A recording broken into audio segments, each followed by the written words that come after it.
ওয়ালাইকুম রহমতুল্লাহি ওয়া বারাকাতুহু।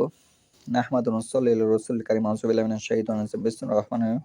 ওয়াল আমবিয়াউ ইকওয়াহু লিআল্লাতিন উম্মাহাতুহুম শাত্তা দীনুহুম ওয়াহিদ। আজকের বক্তব্যের বিষয় হলো নবীগণ পরস্পর ভাই।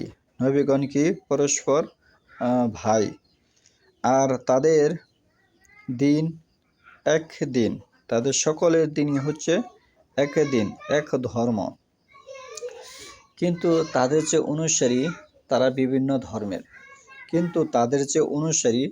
বিভিন্ন ধর্মের, যেমন ঈসা নবী, সে মুসলিম, সে শেষ নবী হযরত মুহাম্মদ সাল্লাল্লাহু আলাইহি ওয়াসাল্লামের ভাই, আদম সাল্লাল্লাহু আলাইহি সাল্লামের সন্তান, কিন্তু তার এই ঈসা নবীর যে অনুসারী ছিল তারা খ্রিস্টান।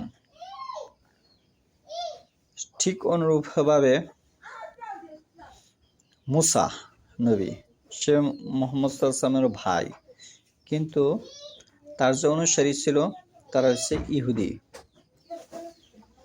ঠিক অনুরূপভাবে আমি যে হাদিসটি তেলাওয়াত করেছি সহিহ বুখারী শরীফের 3443 নম্বর হাদিস, সহিহ মুসলিম শরীফের 6281 নম্বর হাদিস, সহিহ মুসলিম শরীফ 6281 নম্বর হাদিস। তাহলে আমরা এখান থেকে এই হাদিস থেকে কি জানতে পারলাম? নবীগণ পরস্পর ভাই সম্পর্ক তারা, কিন্তু তাদের কাউম বিভিন্ন ধর্মের অনুসারী, বিভিন্ন গোত্রের, তাদের বিভিন্ন নাম আল্লাহ কোরআন এবং হাদিসে উল্লেখ করেছেন। কিন্তু সকল নবীর ধর্ম এবং কালেমার দাওয়াত ছিল একটি, যে এক আল্লাহর ইবাদত করতে হবে, এক আল্লাহর যে বিধান সেটি নবী রাসূল সাল্লাল্লাহু আলাইহি ওয়াসাল্লামের মাধ্যমে বাস্তবায়ন করতে হবে। সেটি হচ্ছে তাদের মূল ধর্মের যে বিষয়গুলি, এটি ছিল তাদের মূল বিষয়। আল্লাহর তরফ থেকে যারা নবী প্রাপ্ত হয়েছে, রাসূল প্রাপ্ত হয়েছে, তাদের যে মূল নীতি ছিল তারা এক আল্লাহর বিধান এগুলি সমাজে বাস্তবায়ন করবে এবং নবী রাসূলুল্লাহ সাল্লাল্লাহু আলাইহি ওয়াসাল্লামের মাধ্যমে সেটি বাস্তবায়ন করবে। এটি হচ্ছে আল্লাহর বিধান।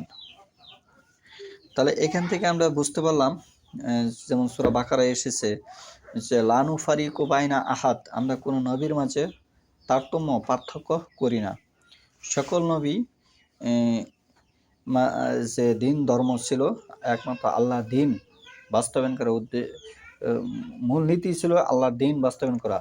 কিন্তু এখন পিছনে যত নবী রাসূল আছে তাদের ধর্ম বাদ গিয়েছে। সর্বশেষ নবী হযরত মুহাম্মদ সাল্লাল্লাহু আলাইহি ওয়াসাল্লাম, আমাদের নবী হযরত মুহাম্মদ সাল্লাল্লাহু আলাইহি ওয়াসাল্লামের দিনই ঠিক থাকবে, এবং পিছনের যত নবী রাসূলের দিন আছে সেগুলি এখন বাদ হিসেবে গণ্য হয়েছে। সেগুলি মানলে বা সেগুলির কথা শুনলে বরং আরো উল্টো পাপ হবে।